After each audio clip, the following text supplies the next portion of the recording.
Assalamualaikum warahmatullahi wabarakatuh. Pada tanggal 10 Januari, kami kelompok 4 mengunjungi Maqam Sultan Maulana Hasanuddin Banten, yaitu salah satu tempat bersejarah yang menjadi saksi bisu kejayaan Kesultanan Banten. Tempat ini tidak hanya sebagai tempat ziarah bagi umat muslim, tetapi juga sebagai bukti penting dari warisan budaya dan sejarah Indonesia. Sultan Hasanuddin merupakan salah satu pemimpin penting yang bersejarah dalam perkembangan Kesultanan Banten pada abad ke-16. Yang selanjutnya yaitu masa berdirinya Kesultanan Banten. Kesultanan Banten berdirinya pada abad ke-16. Awalnya sebagai bagian kerajaan Pajajaran. Setelah wafatnya Prabu Siliwangi, putranya yang bernama Pangeran Purbasari memerintah wilayah Banten dengan kemudian mengangkat diri dengan gelar Sultan Maulana Hasanuddin Banten, yaitu pada tahun 1526 Masehi. Yang selanjutnya yaitu masa jaya Kesultanan Banten. Pada masa pemerintahan Sultan Agung Tirtayasa, yaitu pada tahun 1651 sampai 1683 Masehi, Kesultanan Banten mencapai kejayaannya. Wilayah kekuasaannya itu mencakup Jawa Barat, Banten, hingga bagian selatan Sumatera. Yang selanjutnya yaitu masa kemunduran Kesultanan Banten. Kemunduran dimulai akibat perselisihan kekuasaan dalam kerajaan dan tekanan dari VOC Belanda pada tahun 1683 Masehi dan benar-benar mundur pada tahun 1813 Masehi.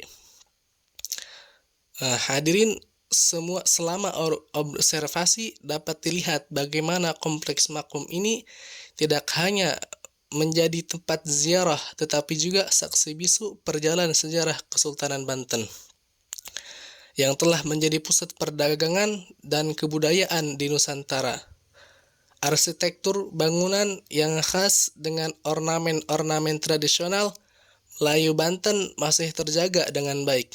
Sementara suasana yang tenang dan khidmat membuat setiap pengunjung dapat merenungkan nilai-nilai sejarah dan spiritual yang terkandung di sini. Lingkungan sekitarnya terawat dengan baik menjadi tempat yang tenang dan memberikan kesan kedamaian bagi setiap pengunjung.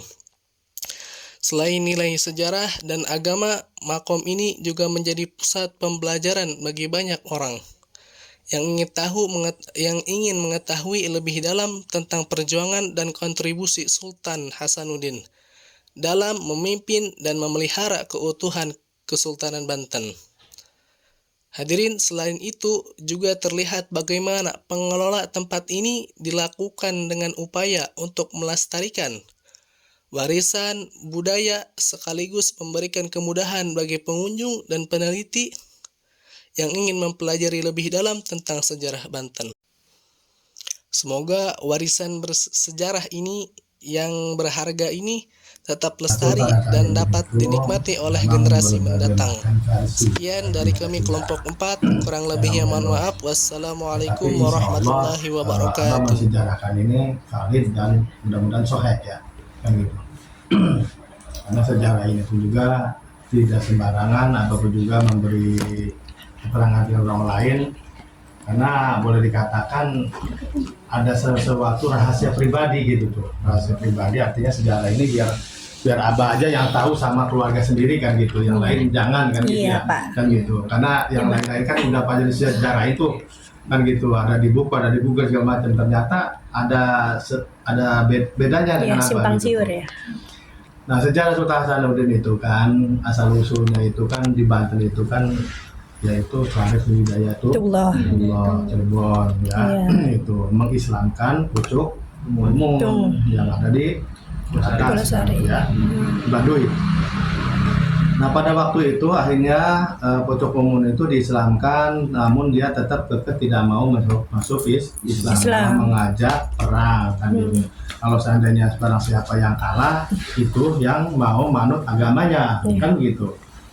Nah terjadilah itu cekcok dan perang dan ngadu kesaksian segala macam gitu ya. Singkatnya cerita, akhirnya Pucuk Umun kalah sama siapa? Sama Sultan. Sama apa? Pucuk Umun kalah sama Syarif Hidayatullah. Belum ada, ini malah Sultan Hasanuddin belum ada, belum lahir ya. Belum lahir. Nah, setelah itu Pucuk Umun punya adik namanya Kawunganten ya, Pucuk Umunnya.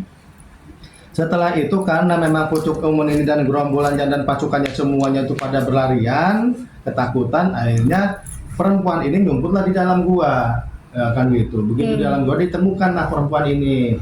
Nah, begitu mau dibunuh segala macam sama pasukannya Syarif Hidayatullah, Syarif Hidayatullah melarang jangan karena orang ini sudah tidak ada yang percaya, bahkan dia udah minta ampun kan gitu. Lalu ditanyakan, kamu siapa?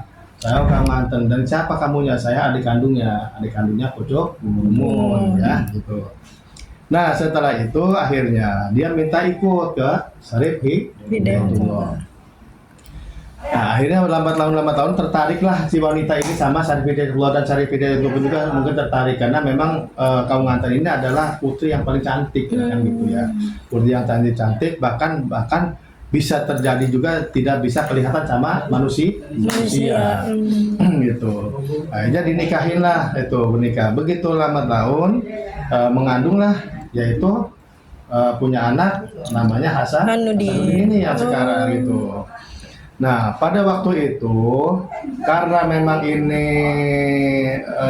Kawunganten ini kalau diajak pergi sama Syarif Hidayatullah tidak mau, akhirnya Syarif Hidayatullah pergilah sendiri. Tujuannya menghindari cekcok aja, memang ada cekcok terus ya, cekcok terus berkelainan lah gitu ininya, jadi paham lah. Akhirnya untuk menghindari cekcok sama istrinya Kawunganten ini, Syarif Hidayatullah berangkatlah ke Cirebon di sana. Begitu di Cirebon itu sebenarnya tidak mau mukim di sana. Ternyata begitu datang sampai ke sana, ke Cirebon ke sana. Ternyata di sana Syarif Hidayatullah diinginkan oleh masyarakat Cirebon supaya ada di situ kan gitu. Nah begitu